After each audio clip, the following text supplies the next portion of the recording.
Hello, ladies and gentlemen. Welcome to the first ever Thriller Bitcoin on BitcoinTV. Today is a very, very, very, very, very special guest. I'm just kidding.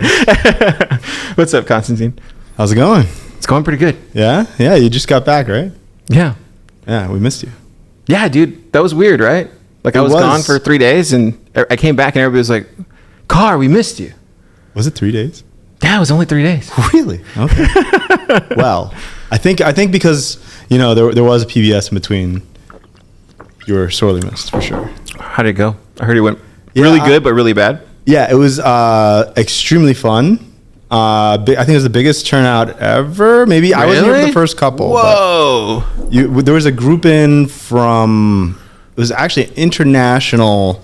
They called themselves a study group. I think a more appropriate term would be a consortium of learned, qualified people that were in town. Actually, they're in the country coming to study blockchain. I hate to say it, blockchain and crypto. Makes and sense. Bitcoin. And it turns out, though, even though they went to Washington, D.C., and then they came to Austin to meet with a bunch of different groups.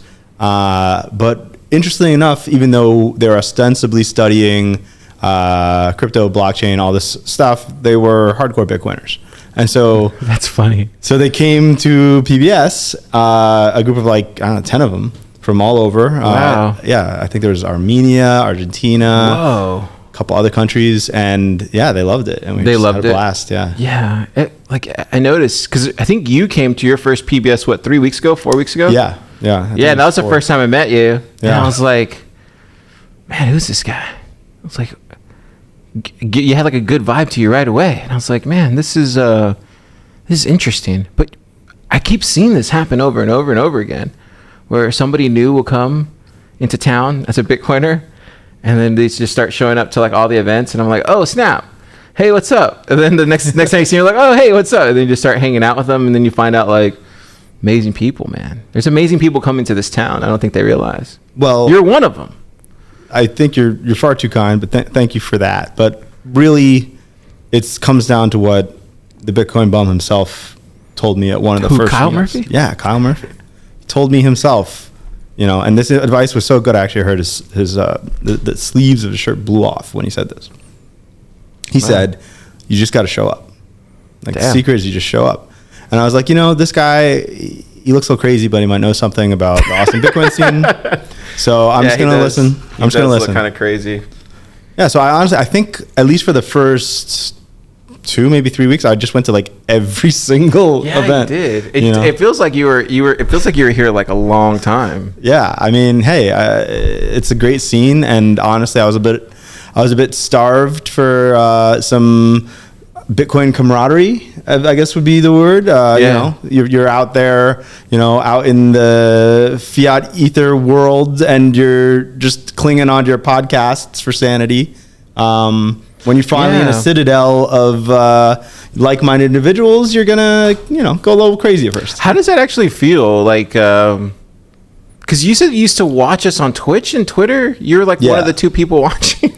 Yeah, I think I watched. I didn't thank you, but like I was just like, yeah, like I was trying to remember. I was like, well, maybe he was just like one of the few people that were watching. But like, what did you like? How crazy did you think we were? And then compared to real life, I think that's like the biggest thing I want to know. Like, were we that different from reality? No. I mean, look, obviously, you know, especially like in the beginning, you guys are finding your footing, figuring out what the cast is going to be. So I didn't hold anything against you. You know, you guys are talking about like recent Bitcoin news. Like, that's cool.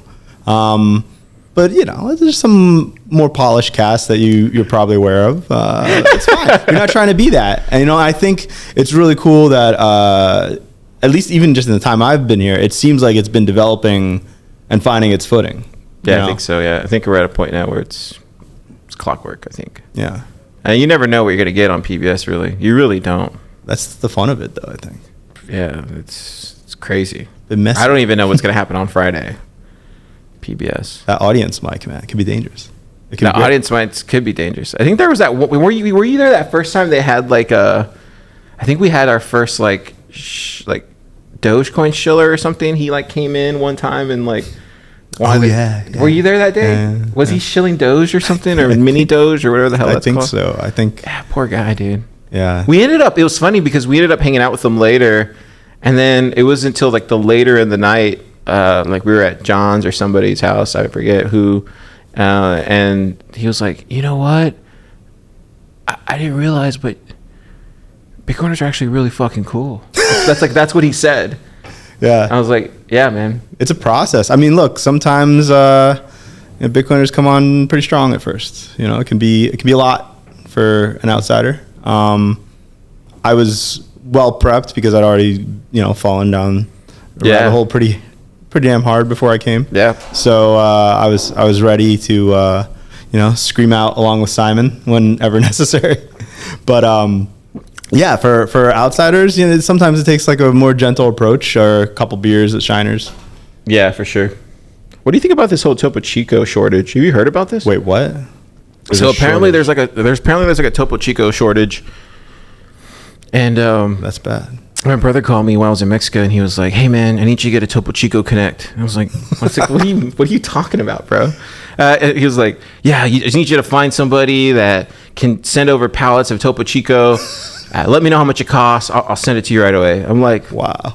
I'm like, Joey, I don't know. Like, they sell Topo Chicos here. I don't know where the motherland or where the spring comes from the Aztecs. Like, I don't know these things. Yes. Like, he just automatically assumed because I showed him Topo Chicos. Like, where is he based? Like, where? Don't dox him. He's out of like everybody knows he's out of Corpus. But all right. So but he's not in like Mexico or something. Because assuming that's like the source of all. No, so that's a rumor that's going around now. Fucking Keon, dude. Keon like told everybody that I was going to Mexico for like a cartel thing or something. I was like, I don't even look like I'm in the cartel. Like, it's a Topo investors meeting. It's a Topo Chico investor meeting. But yeah, I thought that was hilarious. No, it wasn't related to that. But when I was talking to my brother, I was like, dude, I don't know how to get a connection to Topo Chico. Like, where do you even start? Yeah.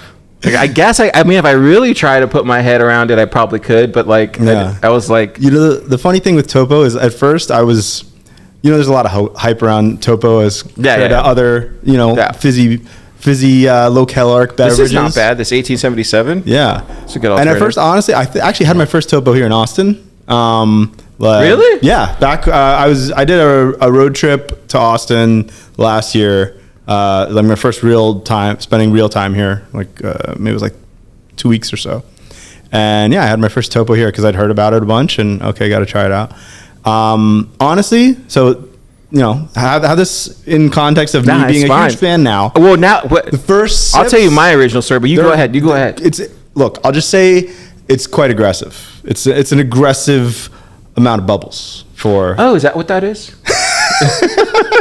I'm just so I wasn't, I wanted to like it, but I hadn't fully like welcomed it into my heart yet. But then, more recently, I've spent some time in Mexico, and full conversion. It was like 2 pesos for Topos. I was getting. And they have every size ever. They have like the little baby ones, and they have like the giant like 2 liter or whatever they are. Like any size Topo you want. Yeah, I think they have flavored ones. Am I making that up? No, they do. They do have flavored ones. Yeah, I didn't actually have my first Topo until last year in October. It's good. Like Marty was the first person that gave me a Topo Chico. Believe it or not. Yeah. Wow. Because he was like, do you want a Topo? Do you want water? Do you want like something to drink? We don't have soda car. Like that's because I was drinking soda at the time. Oh yeah. Because we don't have soda car. I was like, I guess a Topo. Yeah. And I was like, oh shit. I was like, this is actually really good. Yeah. He's like, oh, you've never had a Topo? I was like, no, this is amazing. And then after that day, like we came back here at Pleb Lab and they have like Topo Chicos like all the time. And now there's a Topo Chico shortage. And now we're drinking this 1877 thing, whatever it's called. There was actually a Topo Chico shortage in the Bitcoin Commons, remember? Yeah. Yeah, you were, I was like, oh, they have Topo. That was my Topo. I did grab it. But he looks over at me like very innocent. And this is how I knew that like I was accepted into the fold here. What did I say? He's like, do you want it? Oh yeah, I did say that. And I just looked at him like, I can't do that. I'm not. It's very nice of him, but I'm not going to take the last topo from his hand. He had it. I grabbed the topo, and then right when you were walking by, I'm like, do you want this, bro? Because you looked at it like so like it was like a hot woman. You're like, oh, I want that so bad. I was like, I want it too.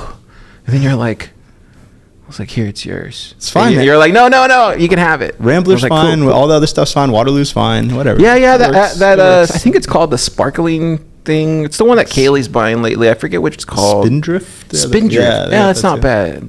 It's not a bad one. It's not great, but it's not bad. It's not topo. Yeah. Anyway, I brought you here to talk about Topo Chico. Yeah, right. We're going deep. So I did hear that they got bought out by Coca-Cola. Really? That's what my brother was telling me. He was like, yeah, they're bought out by Coca-Cola. They sold out, man. What the fuck? Like, and I was like, good for them. Yeah, right. That seems like a good I was like, buyer. Good deal for them. And then he goes, no, this is supply chains, man. Supply chains. They're going to stop the Topo run. I was like, I guess, dude. Yeah, I don't know if I could put on a Topo tinfoil hat there. Yeah, he's pretty based on Topo Chico. No, other than that, like, man, like, what have you been thinking of Austin? Like, what? I love Austin. Yeah. It's a great city. Been able to get into lots of cool stuff. I went to some free sound healing thing the other day up in Cedar Park. Sound healing, these like sound bath things they have. What is it? Yeah, sounds really cool. Yeah, so through my wife, we're into lots of yoga related stuff. Cool. And she found this sound healing at some house up in Cedar Park. What do? You just go in a house and just play music or something? Well, there are musicians. Usually they're more sort of just hippies with singing bowls, but in this situation they're both actually professional musicians. They had a bunch of instruments, actual instruments, and the singing bowls and the gongs and all that stuff. Whoa. And it's just it's like a meditative thing where you just lay on the ground, you have a blindfold, and they just play some pretty trippy, awesome, sound journey thing that they call it. And anyway, it's weird. Cool. I suggest it. Try it out sometime if there's one going on. These guys are good, so I had to give them a nice little donation because, it's worth it, for sure to hit up these things. So yeah, it sounds like it. Yeah, I don't know, it's fun hanging out with Bitcoiners all the time, but I think it's good to have some other stuff that then you can use as cross references into whatever you're working on in the Bitcoin space. Yeah, I think that's true. I felt like Mexico was it was a work project that we went down there for, so it was definitely work related. But there was moments during the day of vacation. There was one point we were all down there working, and I literally looked up and was like, man, life is beautiful. Because in that moment, I felt like life was beautiful. I was doing what I love. We're creating cool art. I was hanging out with my friends, and everything was serene, man, down there. Beautiful weather, beautiful sunshine. We're Bitcoiners holding the strongest money on earth. And in that moment, I had this epiphany. I was like, man, life is beautiful. This moment, that moment, life was beautiful for that moment. Yeah. And I really took it in. And I think I even said it out loud. But when I came back, we did a lot of studying of the culture over there and all this stuff. I came back and I was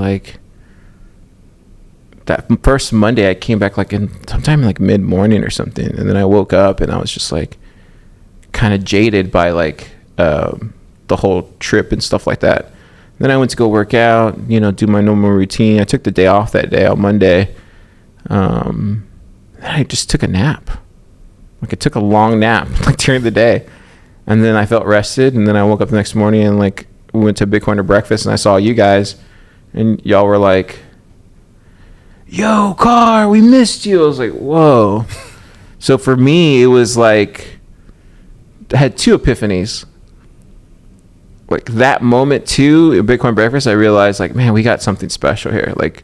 We have something here in Austin that is really uniquely special.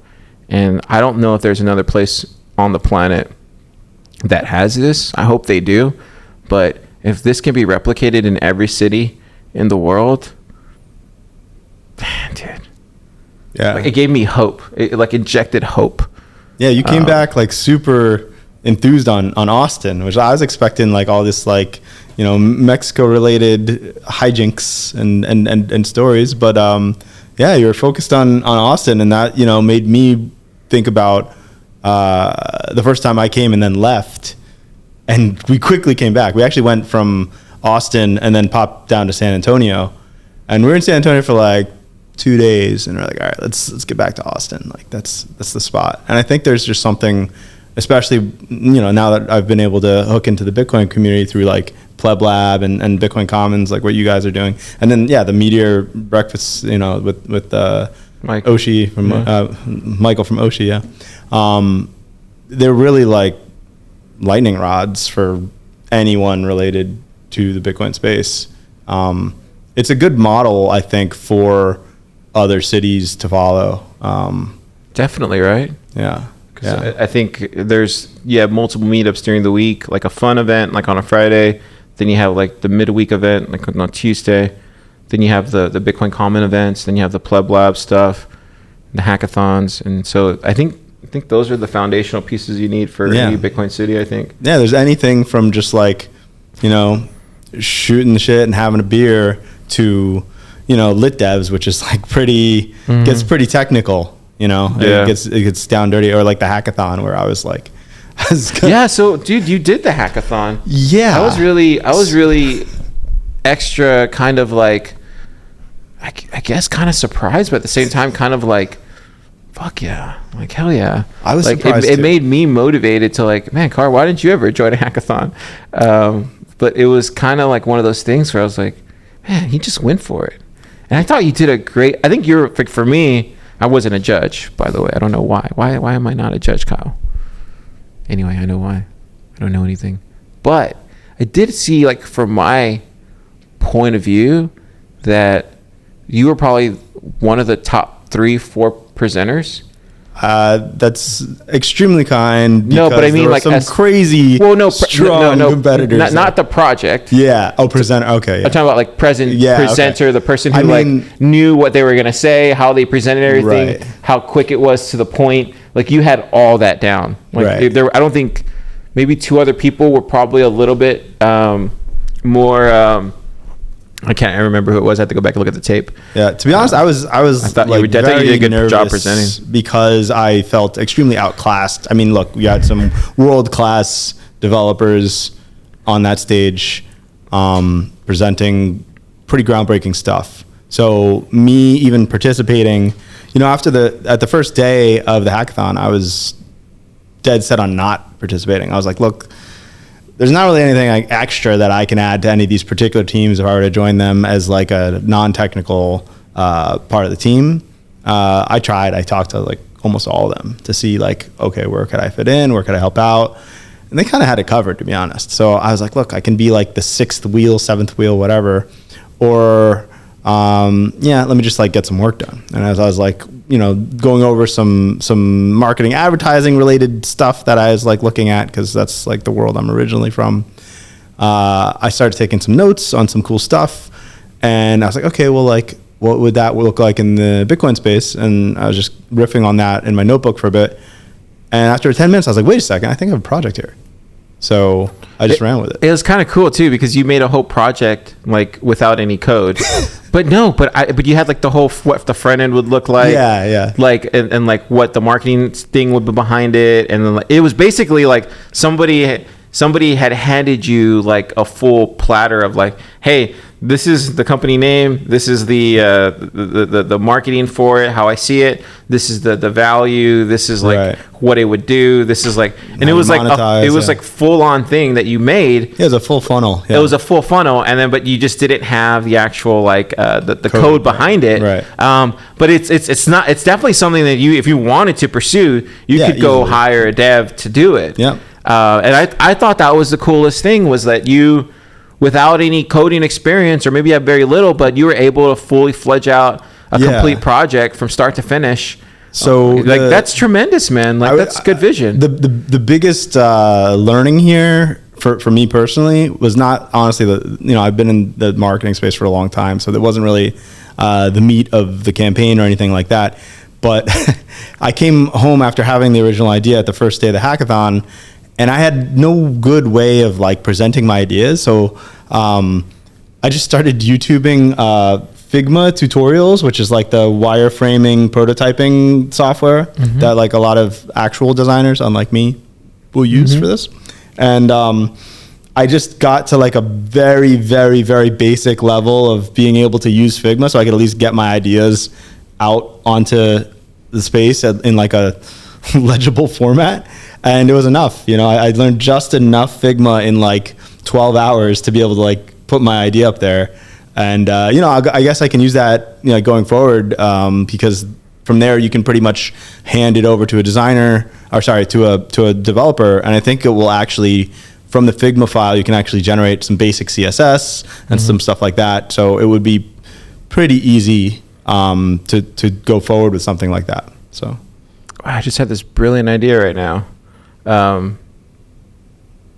Gosh, yeah, you just gave me an idea. Interesting. This is where like I think hanging out with other Bitcoiners who are who look at it differently from a different lens, I think can give you ideas that you wouldn't necessarily be even in, like you probably would even be thinking about. It would even be on your radar. Yeah. And I think that's what you're bringing is like a different lens to the same problem. And this is where, like, you know, at least here at Pleb Lab, we always talk about like getting everybody in, regardless of what skill set they have, as long as they're a hard worker and they show up, like get them into Pleb Lab. Let's see what they can do. Let's see what they can build. Yeah. Like that's just the ultimate goal. And so for me, when I hear you talk like that, I'm like, man, this is, yeah. I mean, good. This is a good place to be in for you, I think. I think so too. Yeah. I'm planning on staying as long as possible. For Pleb Lab, it's really exciting to see as well the developments that you guys are having there. I heard you guys. can we share the funding stuff? Yeah. I think it's out there now. Yeah. Okay. So yeah, that's like a huge win for you guys. That was crazy. Yeah. I mean, I'm really excited to see where you guys go from there, and you know, incorporating as many different, you know, styles of plebs as you can, I think will only benefit us, you know, through this bear market and then into wherever we go. I mean, it's time for building, right? Yeah, I think one of the biggest things, like for the longest time, I shared this before, like for the longest time, myself, Kyle, and Keon, we were just trying to like be of service to Bitcoiners, and then it became a instant reality that like, oh, being of service to Bitcoiners costs money, actually. Like, you can't just do it for free. Yeah, and then that was fine, right? Like, we can pay out of our own pocket. That's fine. So we were doing that. And then it got to a point to where it was like, okay, how much more in debt do we need to go before we, like, you know, have to call it off? And then luckily, you know, we just, some people saw, like, the amount of noise and kind of proof of work that we had done in such a short amount of time, and they're like, hey, we want to help you guys out, continue this thing, and if, you know, some money's going to help you guys continue the project, then like, let's keep it going.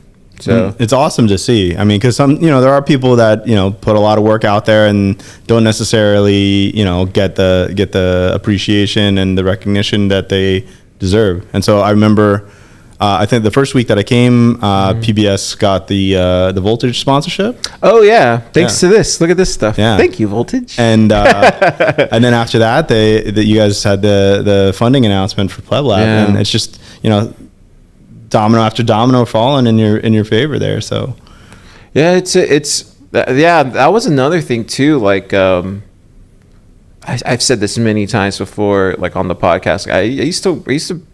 I used to wake up, dude, like in October, November, December, you pick a day in that month, I would wake up and I would like pinch myself because I'd be like, damn, producing for Marty Bent. Damn, doing Thriller Bitcoin. Damn, get to work with some of the smartest people in the space in Pleb Lab. Damn, this is crazy. Like, and I'd pinch myself. Yeah. And then I was in Mexico. This is where it went another level for me, right? We're in Mexico, we were hanging out, and I was with Logan. And there's just a lot of like time spent like, you know, just working on this project that we were doing. And at a certain point, I'm sure Logan won't care if I share this. At a certain point, like Logan was, he was being hard on himself because he wanted to create like a high quality thing. And instead of somebody like trying to give, you know, a young man advice, which I didn't do, like that's for his dad to do, I was like, it's like, I hear what you're saying. Let me tell you my story. And like I explained to him like the path that I had to walk to get to where I was at. Like there's a lot of failures in my 20s, you know, from my band or, you know, just from my art stuff. Then you go into my mid 20s to like my early 30s, and there's just a lot of failures there again with music, and then again with like trying to do like the Cisco stuff. But then I told him, I was like, then you get to my late 30s now, and like now everything's working, but all those failures and all those mistakes that you had, I needed all that to build up to this moment, because now all those things that I thought were missteps, or that I thought that were alternative paths that got me back on track eventually, they all came in handy. Building Pleb Lab, working on Thriller Bitcoin, working with Marty at TFTC, like those skill sets I had gained over the course of like 15, 18 years, whatever it was, like all those skill sets, I use them every day. Yeah. In these different buckets. And I was trying to explain that to him, like, hey man, it's really like, it really isn't about being hard on yourself. It's more about just the journey. And to know that like if you really take a lower time preference on how you build things, you're gonna get better over time, man. It's inevitable. Yeah, as long as you're not making those, like, you don't want to make the same mistakes twice or three times. Just learn from the mistakes. I've never met those. Like, usually those people don't last anyway. Like the people that make the same mistake over and over and over again, I mean, they don't last in a creative field very long, because they have to end up quitting because they're not successful, right? Totally. But like the people that end up like progressing are the ones that show up every day, you know, accountable to people around them, and like keep releasing stuff regardless of, it doesn't look great. Like right now, this doesn't look amazing, but you have to start somewhere. Like you have to start that path. And I was really trying to tell them, like, hey, what we're doing, it's never been done before. Like what we're trying to do here has never been done before. Who does this? No one does. I wanted to ask you a little more. I don't know how much we can talk about it yet, but like I know the whole Bitcoin Park thing going on over in Nashville. Yeah, I mean that seems really cool. But. Yeah. I was supposed to actually have a call today with somebody over there to see if we can do something. We'll see. Yeah, I want to. I mean, I love Nashville. I'm definitely going. Yeah, like I'm definitely going. But like, I meant more just like generally about like what's going on over there, and like what Matt is. I don't know. So like from what I understand, it's kind of what you guys understand. Like I understand it's like a Bitcoin Park, and I understand there's like a meeting rooms and like workspace, and very similar to Bitcoin Commons is what I'm being told. Yeah, cool. And they have a studio too, like Bitcoin Commons. It's like from what I'm understanding, it's like the same thing like Bitcoin Commons. So like I want to go check that out just to like see like what I can learn, where I can help, because I have certain skill sets that I think could help. I do a lot of helping at Bitcoin Commons too as well. So it's like I think I could. You're a master of all. No, things. I'm not a master, but I definitely could help. At the very least, I could go over there and help. For sure. And then at the very like what I really want to do over there is like I really want to go create over there. Like to me, when you have something like that being built, like you should create in that. That thing should be creating like 24/7. There's no reason why it shouldn't be creating 24/7. That's like one of the things we do here at Pleb Lab. We're constantly creating 24/7. Yeah. Like right now, earlier when you came in, we were talking about Chami and Mint stuff, right? I love that stuff. And so it's like we're continuously learning, continuously creating. And when you have a space like that, it's a disservice to the space if you're not using it every single day, 24/7. I like that view. That's a very cool way to look at it.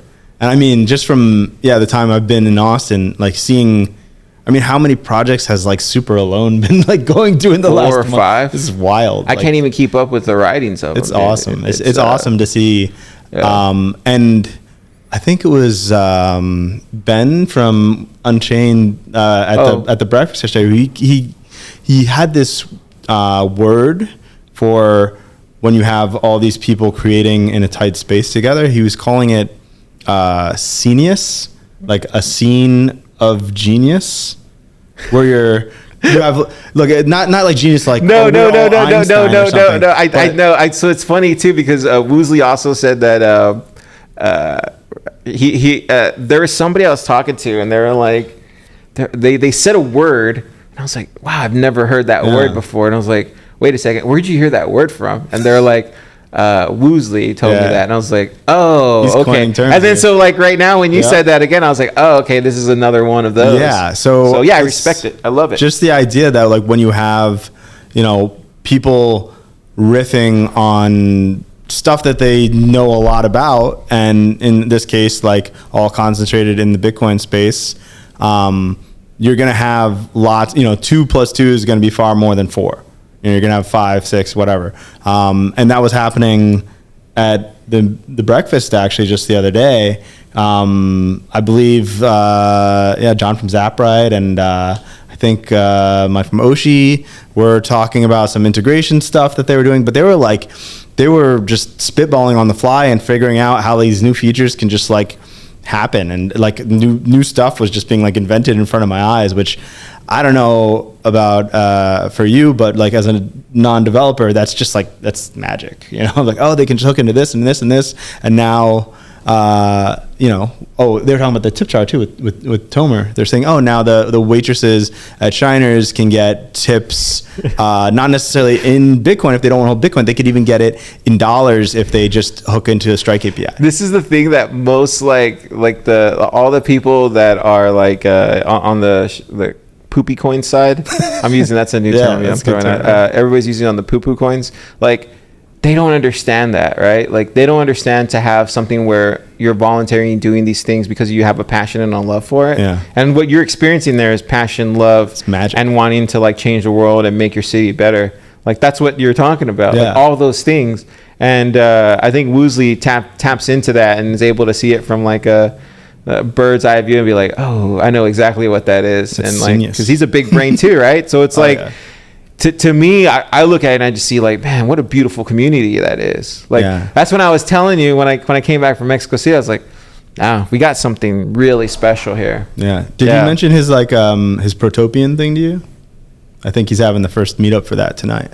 Which one? He has it's a non-Bitcoin thing. So, oh wow, what is it? Woosley. A book club? I'll help Michelle a little bit. It's the Protopians, which is that's the term I've heard. That's the term I've heard before. Protopian. Where is it going to be at? It's a kava bar. I'm messing up the show. Kava bar. Is it the one right here? Kava Lounge. I forget what the exact name was. But the group is on Meetup, so I can help them show that. Let me look it up. It's the first I one. I want to go. So, I think I'm going to check it out. It's specifically not utopian. Like this whole idea of utopia. Who's talking at it? I think Woosley himself is going to be Protopia. Yeah. I love it, dude. Yeah, so as I understand it, and I might be butchering this, so please forgive me if you see this. I'm trying to look it up, bro. The idea of Protopian is like throwing away this idea of like an idyllic utopia and saying, okay, look, we want to make the world better, but how can we, like, what can I do right now, like in my own community and with my own skills, just to like move things in the right direction? I guess it would be like what they use the term white pilling, right? Yeah. So it's like I don't know if he wants me to associate with that, but it is a Protopian group where you're practically building a better future in your own community. That's so cool, man. Yeah, that makes me like shed a tear a little bit because I'm like, yeah, man, I love that everybody's doing things now. I have no idea what they're going to talk about. It's the first meeting tonight. No, there's just so much energy. The fact that it's like positive vibes, though, exactly. And the fact that it's positive vibes that are getting released into our city, like, to me, that touches my heart. It's just like, yes, this is what I've been waiting for. Yeah, I mean, I ended up coming to Austin just because it felt like there was this like, I don't know what it is, but there's like a psychic bat signal up in like the world. Once like COVID hit and everything, there was like a signal coming out of Austin, like, hey, like if you want to bet on the side of humanity, like, you should probably come to Austin. Facts, bro. Yeah. And so I came to see if that was the case, and it seems, No, those are facts. That seems true. I think for me, it's my home. It's a city I've been coming and going from my whole life. My family lives here. People I love here live here. My friends live here. I have so many memories here. Dude, I used to walk down, like, I was probably like 24, 25. I used to walk down here, right down these areas, this whole area, Brazos, 6th Street and Congress. And I remember like hearing about Capital Factory, like when South by was like a big thing. I remember hearing about Capital Factory, and they'd be like, oh, these entrepreneurs building the new tech. I remember thinking, I was like, that's so cool. I wonder what it takes to do something like that. Yeah. Like, I used to walk and like think that. I remember. And I was like, there's just no way that ever happened to me. And then I would walk back to the east side, like hang out with my cousins and my friends over there, and we could play music or something. But like, it was always in the back of my mind. It's kind of probably how people look at like people who live, like I always hear people say they live across the river or something, and they dream of like going down to Manhattan and working there or something. Yeah. I wonder if that's kind of what it's like, because to me, like when I was living on the east side, it's like the east side, there's just like, it's very culture rich, it's very laid back, chill, it's all about like good vibes. And so you never see that like mix with like the tech culture too much. It's almost like the tech culture will kind of like, make it its own weird thing. Yeah. We're kind of seeing that now with like the woke culture and stuff like that. Totally. Right? But here, like this Bitcoiner culture movement that we have going on in Austin, it's pulling from so many like different roots of the city that it's already been growing and feathering for a long time. Yeah. And I think now it's just like, it's the time forward. Like, this is the time forward. This is the time that people are gonna look back and say like, there, like, I definitely that agree. year. I mean, especially those individuals, those Bitcoiners, those are the motherfuckers that did it all. Those motherfuckers. I mean, right? when you're having like your recent conference, your Bitcoin plus conference, that between Pleb Lab and Base 58, yeah. I mean, that was just so high signal. Like it blew my head off. Like I, as a non-developer, like I showed up anyway because Kyle told me to, so I did. And like it was incredible as a non-developer, and it was really interesting, the contrast, because Consensus was going on at like the same time. They were like on top of each other, right? And you just couldn't have like a starker contrast of like people building stuff and like super intelligent coders all working towards a common goal, and just like I don't even know the cesspool of depression that Consensus. Dude, I saw people. We were at Shiner's partying at Bitcoin Plus after party on that Friday, right? And I saw people literally waiting to get into one of their parties across the street from Shiner's, and they were all like looking at their apps. They had their mask on. They were behind a line that was like a velvet robe. There's a rug there. There was, all the guys were upstairs, like the engineers were all partying up there. And I was like, yeah, this is why y'all lose. No one's down there fucking making shit happen. Yeah. Like, no one's down there making anything happen. Yeah. Like, they literally were just standing out there, like, waiting for somebody to let them in. Yeah. It's like, no one tried to pull the effing door. Like, who does that? Like, that's a very good point. Who waits for things like that? You can't wait. That's the difference, bro. You gotta make That's moves. the difference between like a Bitcoiner and a poo-poo coiner. Yeah. Like, that's the big difference. It What? makes no sense. I think it was me and Topher. We were out there for like probably 45 minutes Yeah. before like somebody showed up in an Uber, fucking Tesla or whatever. Fucking like, oh, I can let y'all in. Like, Oh my God. Really? Wait, it was already open? Yes. Oh my God. Dude, this is where like Wow. it goes back to the saying that we have around here at Pleb Lab. You're a Bitcoiner, you can do whatever the F you want. Yeah. Yeah. You got to have that attitude, man. Well, you think they're going to give it to us? No way. No. You got to have that attitude. I'm not saying go do illegal stuff, but I'm saying don't be afraid to push it to the edge and go beyond it. Yeah, you got to make your move. You know, you got to build what you want to see, you know? I did think it was cool that a few of the consensus guys did wander in the Bitcoin Commons. And did they really? Yeah, there were a bunch of guys with consensus tags. Wait, what happened? Commons. Who invited them? I don't know if they were invited, but they did get in there. And it seemed like they realized that they had to sort of like, I don't know what it is, like shape up their talk a little bit once they're in the space. There were a couple guys that looked a little bit confused. But I think this was after it might have been the happy hour for the hackathon when they were announcing the hackathon winners and all that. And there were a bunch of consensus tags in there, and I don't know if they were like VCs that were like looking at who won the hackathon or what exactly. But there were definitely like a couple people in there that were starting to talk about Ethereum related topics. And it didn't necessarily It hurts them well. so much. It hurts them so much that they weren't invited. It hurts them so much, bro. Because we asked them, I reached out to them in January. Yeah. I said, you're going to be in our city, in Austin. You should have people like Kyle, people like Parker, people like Jimmy talking there. I think Jimmy was the only one that talked from there. Yeah, but like, you should have these people. And they literally wrote back, no. Like, N-O, no. And then what happens? I think a month before their consensus thing. Oh, hey, Car, we'd like to have you guys come to the thing for free. Feel free. I'm like,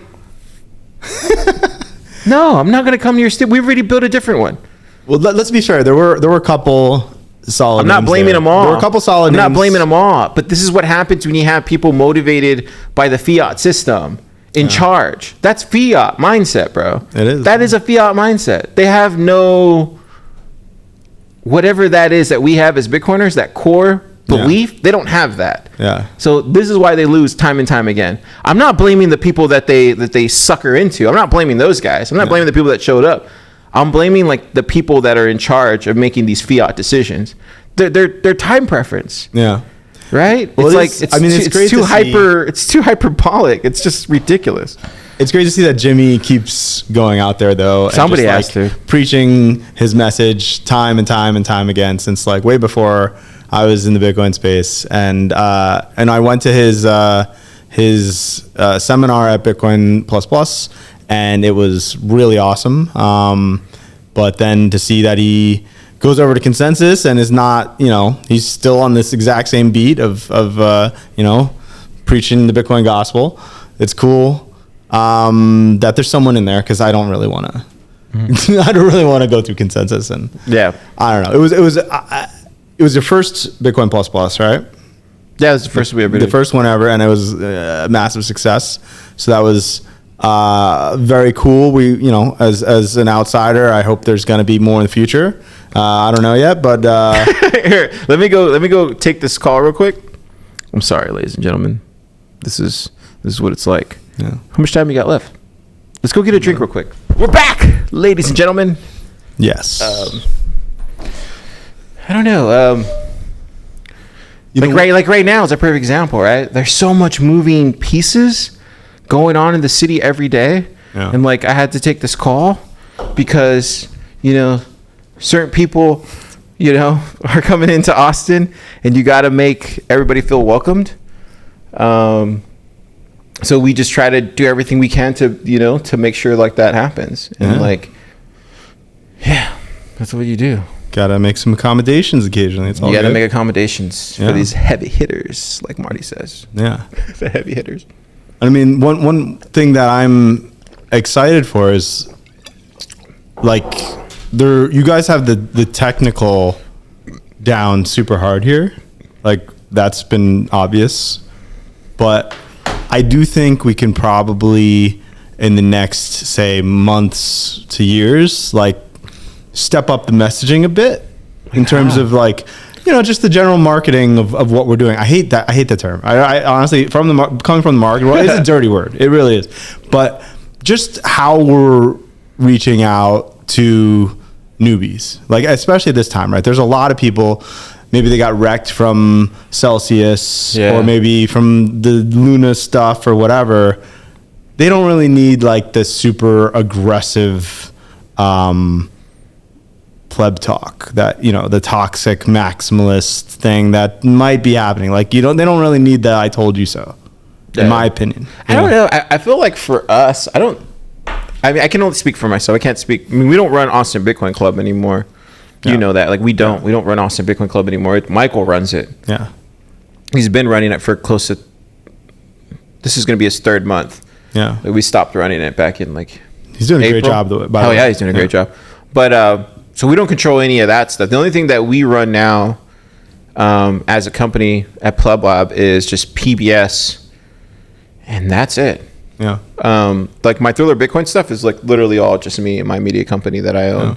And then the Stacker News Live is like Keon's project, right? I'm just helping my best friend. It's an excellent project. So, all we do is PBS. So like, you're seeing what PBS is, and like that's like I don't know. I wasn't know PBS. I was saying in general. I think it used to be in the early days. Like I think maybe. Dude, PBS was like, when I was drinking back then, PBS was like intense, man. It was really intense. Like, people don't even know. Like, we're Sesame Street now compared to where we were. I gotta go watch some of those early episodes. Dude, no, I won't recommend watching those. I don't recommend watching those. I mean, don't get me wrong, they were great learning experiences because we knew we had something, but we didn't know what we had. And back then, it was like clearly that people were gravitating to it when we had certain key ingredients, but people weren't gravitating into it because of other key ingredients. And it's no one's fault. It's just like learning, like what actually. Like at the end of the day, we want to keep it around, but some of that costs money, right? So it'd be good to offset that with like a sponsor, So I think once we found out what those key ingredients were and like how we can make it successful, doing it just like that, then people started wanting to give us stuff, and like that's how you know you have something, right? It's like you have this crazy idea, and then you have like this is the area you need to get funding for it, but you need to find that balance to where it doesn't go full crazy, but it doesn't go too full like suit and tie. So it needs to be like somewhere in the middle. Totally. And that's the sweet spot. And there's luckily there's 2 ways to deal with that problem currently. So like, what do you recommend? Well, I'm not necessarily making a recommendation here. I was just pointing towards the fact that like, okay, you do have podcasting 2.0 coming more to the forefront. I believe Citadel's Dispatch does that. And a couple other we do that podcasts too on this podcast. Yeah, okay, there we go. Yeah, Stacker News Live does that. One of my great friends, Talking in Bits, Jose does that. Yeah, or you can get Marty does it. TFTC, RHR, we do that there. Like it's big. It's everywhere. And Fountain's just an amazing app. Did you see the latest update? I haven't really looked into it. But no, I got the tweet from Oscar. Yeah. Yeah, dude, the guy is next level. Did you know he was on this podcast last year? Wow. Like I found like no one knows this. The car has an eye for talent. So I found Oscar like last year in July, August. I wrote about it on Thriller Bitcoin, and then I immediately like we scheduled an interview, and then like at that time, this is before Pleb Lab, but at that time like. I don't think he had that much exposure from the conversations I had with him early on, and like me writing up about him was like the first one, and then after that, it was early, like, man. Well, after that, it was off to the races. Like it was, I had written about Stacker News Live, Stacker News, and then I had written about Fountain back to back, and like people were like, "Oh, Stacker News is cool. Oh, Fountain's cool," but it was still before they were funded. And then it wasn't until much later you start looking at other projects. Like then I ran into Oshi. That was another project I ran into. So like all these like very solid projects. Yeah, all these projects that were being built last year, Like, yeah. Should we tell people that what the feature is from Found? I think so. Yeah, go for it. Yeah. So now, in addition to podcasts being able to do value for value earning sats, listeners can earn sats from listening to select podcast clips, or I think and sometimes it's straight up advertisers or whatever, but you can earn sats as a listener, which I think is pretty cool. Now it goes both ways. So you can earn some sats from listening to one of the promoted clips, and then you can send them off to whatever podcast you like the most. I'll tell you right now, let me call it right now. Sorry, Oscar, this is the truth. I've been telling you from the beginning. This is the truth. Spotify's so fucked. Oh yeah. They're so fucked, dude. Like iTunes, Apple Music, we're losing the podcasting market, right? Yeah. Because RSS is going to do what the RSS is going to do. But now, Spotify, I'm paying $10 for Spotify a month.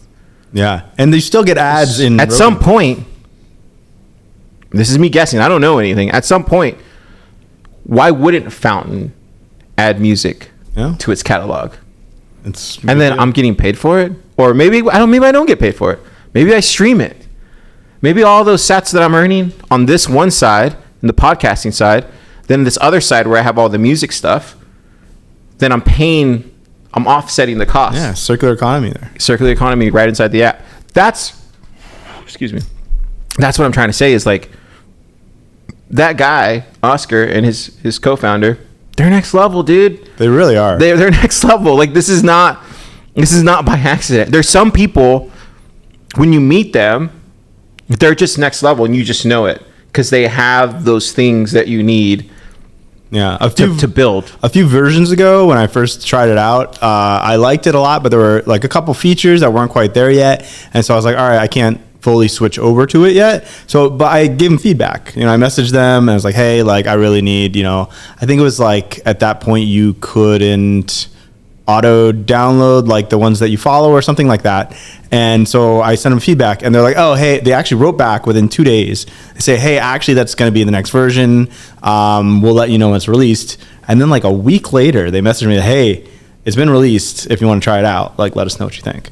And I was like, wow, okay, you know what?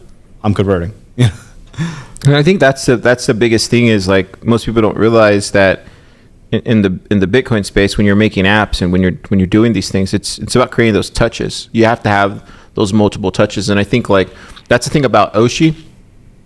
I think Michael had taught me early on last year was like, no, Car, it's like the touches, the amount of touches that you have to have to whether it's the consumer, to whether it's the front facing like business side client, to whether it's your partners, to whether it's whatever. It's just like those multiple touches are what build and foster that community growth. And that's the thing that Michael brought from Reading when he came into Pleb Lab. Oshi is so important to people don't understand how next level. So important. People don't understand. Like it's kind of sad to see too. Like it's like, yeah, like they don't understand or they don't see how next level Michael really is on a lot of things. He's so forward thinking and he's so ahead as far as like where he sees all this going, and most people don't even know it, dude. But he's always been that way. He's been that way from the very beginning, and even now when I bounce off ideas from him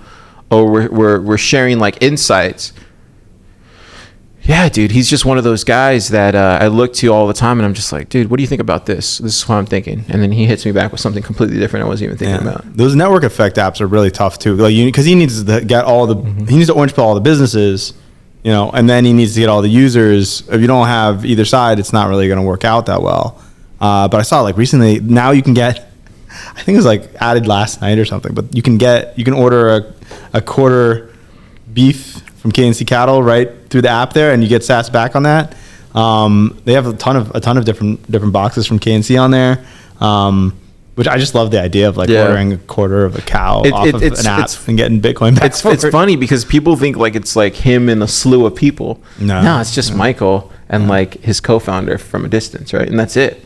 And like all these like random people that will come around and help him every once in a while. But the more businesses you get in a particular city as like, I don't know, onboarded orange pilled locations, those then become sort of hubs for the Bitcoin community to meet up in the city, and then that drives more business to those locations, and it creates like a city within a city for Bitcoiners. It's like a mini distributed citadel of sorts, between Meteor and going over to Shiners and all these other spots that are coming. It's still along. early, dude. Don't get me wrong, we're still early, right? Right. Like that's the thing you always hear all the time. But in this case, we're still early. We might even be so early that a lot of these things will just happen and unfold without us naturally. We don't have to be so aggressive with it. But I personally think that. We can't. I shouldn't say we. I can't stop going fast because everybody else is moving fast. So it's like, how do you stop going fast when everybody else is moving fast? You don't. You just keep going really Fed's fast. moving fast. We got to move fast, dude. Well, you're right. This is the saying that we always say here. Like Bitcoin moves fast in general, but Bitcoin in Austin moves even faster, and that's just facts, dude. Yeah, and look, there's lots of advantages like to the businesses on Oshi, but I think there's even more that can be done there, and then you're just gonna have like a flywheel effect going. Like I've been talking to Michael a couple times about it, and I think we're gonna go deeper on that. Cool. But, just on like a more selfish pleb side of it, like it's that's awesome the best way to look at the product. That's like the best way to look at a product. Yeah. So I'm excited to see like more cities sort of adopt that model. There is I know there's like an evangelist program on Oshi. So if plebs out there want to get businesses on Oshi, they can actually, I think, get a percentage cut or there's some sort of incentive in there if you onboard a new business onto Oshi in your community. So it's out there. The resources are I've there. only done like one or two. I should probably step up my game. Yeah. I should get this habanero place. I've been working on them. I've been going there once every couple of weeks, and I'll talk to the owner and just try to get them on.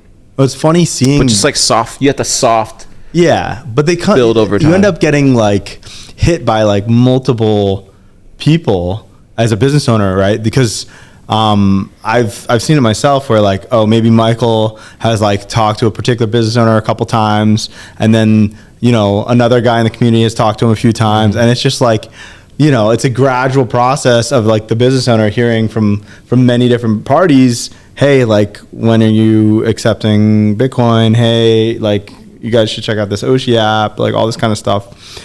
And it's a little different than like if you took like a traditional, like more fiat world sales approach to it, where it's just like the same guy like calling over and over and like trying to shill the thing for whatever internal reasons of the app, instead of like, hey, we're building a Bitcoin community here. Like in the Oshi situation, you have totally people who have no real like tie to Oshi that are like, oh yeah, I talked to him, I got him, like I showed him like the new IBEX Mercado, like all this kind of stuff, and it benefits that pleb even if they have nothing related to Oshi, because then they can buy some tacos with Bitcoin. It's like a totally different ecosystem than in a traditional business world you would be fighting over who could like sign that lead or whatever, sign that new deal, and that doesn't really exist here because everyone can win. Yeah, it's so true, man. So what are you thinking of doing in the space? I know you were talking about marketing and stuff, but like, yeah, I mean, have you been applying to Bitcoin companies or? I looked at a few. I'm not sure exactly like if I want to get invested in more of like a advisory role or like a full on job or what necessarily. But I know this. I know there's a ton of really smart people building a lot of really cool stuff, and it's possible they don't know the marketing side of things, or they just don't want to deal with it. I mean, a lot of people don't want to deal with it. They just want to build their thing, right? And so if I can be like I think you kind of have to for these awesome projects. Have to. Like, I think right now, I mean, what I do here on Thriller Bitcoin, like we don't make any money doing this. like we get donations, right? Yeah. Like that's how we keep this site going. But there needs to be more marketing. There needs to be more writing about all these great developers, all these great projects, what's going on in this town. And I'm only one man, dude. I can't do it all. Like, so please, I'm asking you to also help. Awesome. Trying to get these guys more exposure because they're too smart and too busy to be worrying about the stuff that is in our wheelhouse. Totally. So do it. Nice. I'm gonna do what I can, Boss. Let's end right there. All right, cool. Thanks for coming on. Yeah, thanks for having me, man. Yeah, dude, I enjoyed it. I really wanted you to come on because I was like, man, dude, if we get you on, then like we'll be able to, maybe somebody's listening. Yeah. Maybe somebody could reach out and be like, I want him. I had some people from the hackathon actually. They really? Yeah, they reached out wanting some promotion for whatever they're working on, or they just wanted to talk general marketing, Bitcoin marketing stuff. So hey, that was already like a huge payoff this is where I say, man, shoot or shoot. Exactly. So yeah, if you're looking for just to talk shop about marketing and your Bitcoin stuff, like hit up this guy. Well, this guy right there. All right.